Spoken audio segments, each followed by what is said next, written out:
Do you know that Swedes put like ketchup on their spaghetti? Yeah.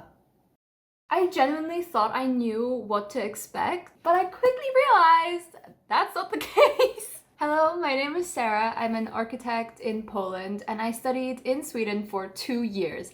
And let me tell you, there's a lot of things that I got right about what to expect in Sweden, but there was equal amounts of things that I didn't know were a cultural no-no. So here are the things that you should never do in Sweden. If you are a kind human being, you won't do this in the first place, but you can never skip queues, okay? Swedish culture is all about the queues. When you go to a pharmacy, a bank, anywhere, you will actually come up to this sort of small machine that will print out a ticket that will give you a number, and that will be your number in the queue. So it's not only that you're standing in line, you will actually have like a virtual queue that you will be in.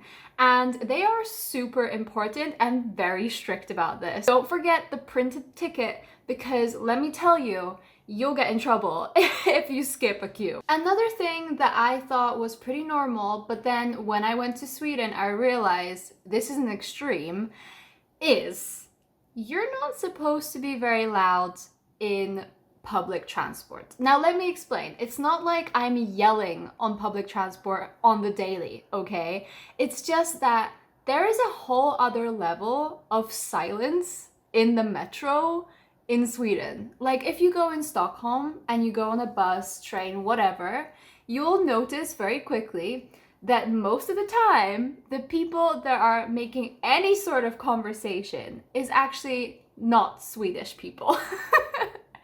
It's usually the international students, it's usually the people that are tourists, and it's so fascinating to me because I thought that, you know, in Europe in general, well behaved in a way, but in Sweden, talking on public transport is quite rare. Or rather, if you do talk, it's very low-key. Now, I wonder what the Swedes are gonna tell me in the comments, but I think that in comparison to other countries, public transport in Sweden is so quiet.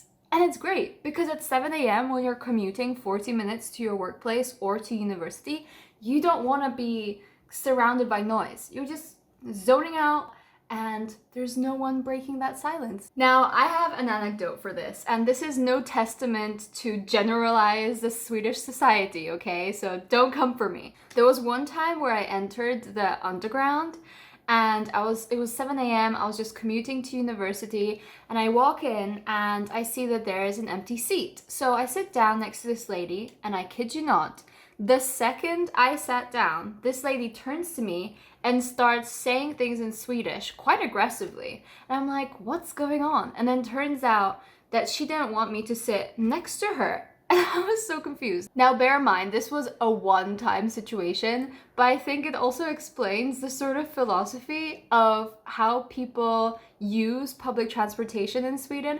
I noticed that when people come into public transport in Sweden, and they'll see there's empty seats, but the only empty seats are next to people, more often than not, they'll just choose to stand. So I think leaving personal space is another thing that you really notice in Sweden when you're from a different country. Especially like, at least in Poland, I feel like people have a completely different mindset when it comes to seats in public transportation. Like people just, if there's a seat, you'll sit down. But in Sweden, I found that very often those seats were empty because someone else is sitting, so you want to give them space, which is so interesting, I think. Let me know if you've noticed that as well. Another lesson I had to learn the hard way. So if you don't know, in Sweden, you cannot just buy alcohol in the supermarket. It's not available, it's not there. It's only in specific stores that are called Systembolaget where you can buy alcohol. And there, they have very strict rules about as to who can enter those stores. So you have to have your ID first and foremost, and then also there's also different age restrictions. Now, I had no idea about this, okay? I knew you had to have your ID, but I had no idea that, for example, children aren't really recommended to come inside the store, or your friends that are younger than the age limit. I had no idea that even though they're not buying any alcohol, you're also not allowed to take them into the store.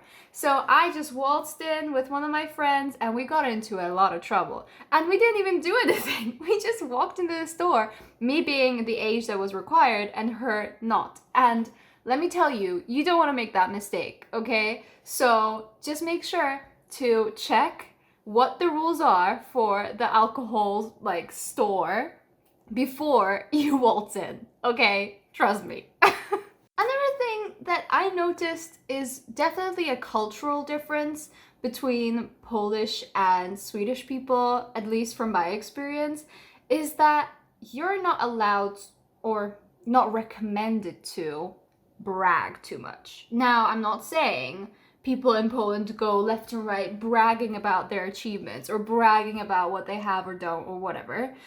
But in Sweden, it's kind of etiquette to be humble and to be very self-aware and not really express too much about what you've accomplished. At least that's how I perceive it. Now let me know in the comments how you saw that, if you've been to Sweden or you've lived in Sweden, because I'm curious. But I just noticed that it's a cultural thing to not really talk too much about yourself.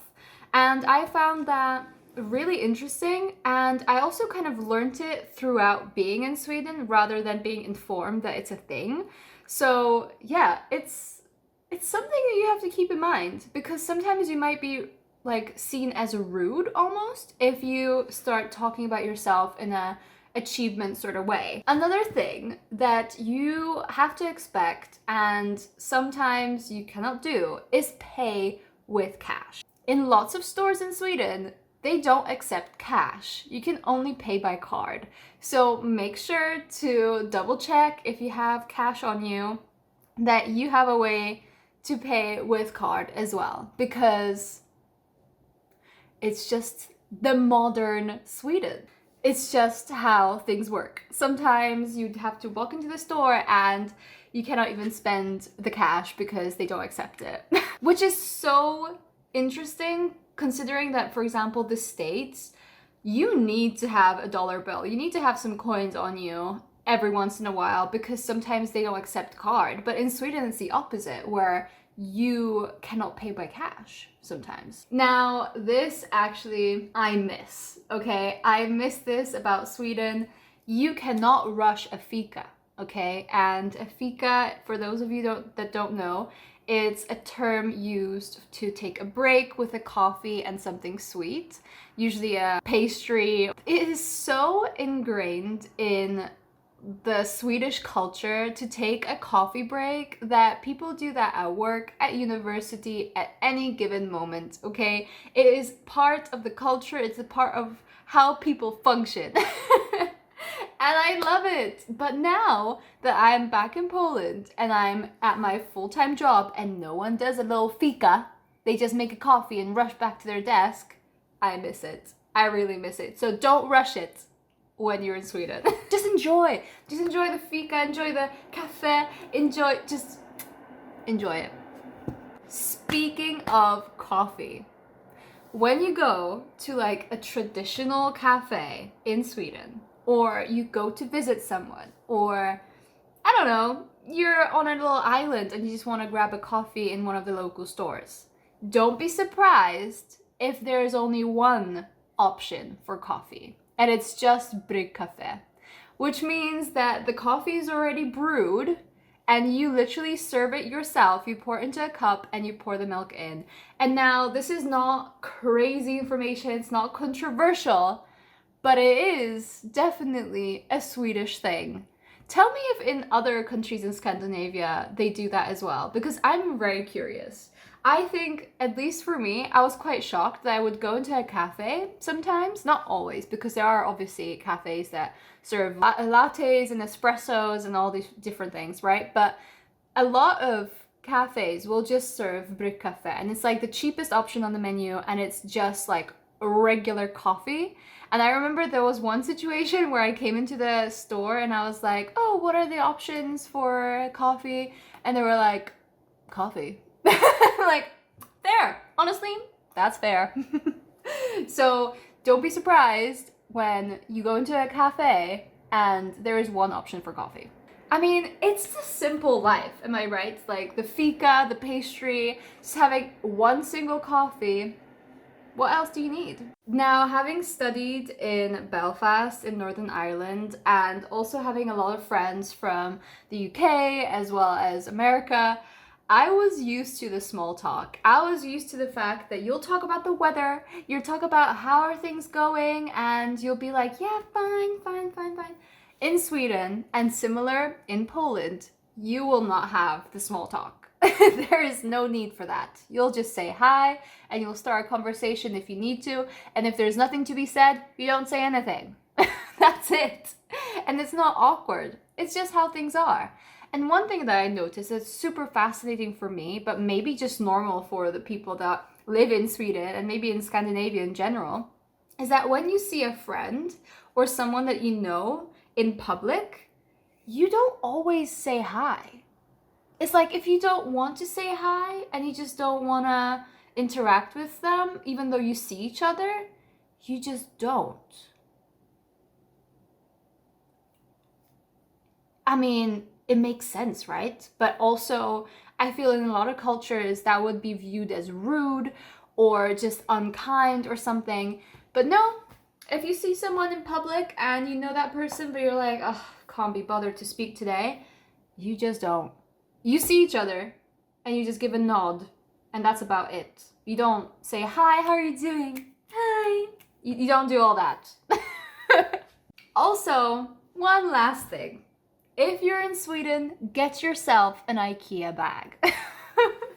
Everyone kind of jokes about how Swedish people and IKEA are like this. Well, I swear every household in Sweden has an IKEA bag, and it's used for laundry, it's used for moving, it's used for 1,000 different uses, and it's like a cultural item.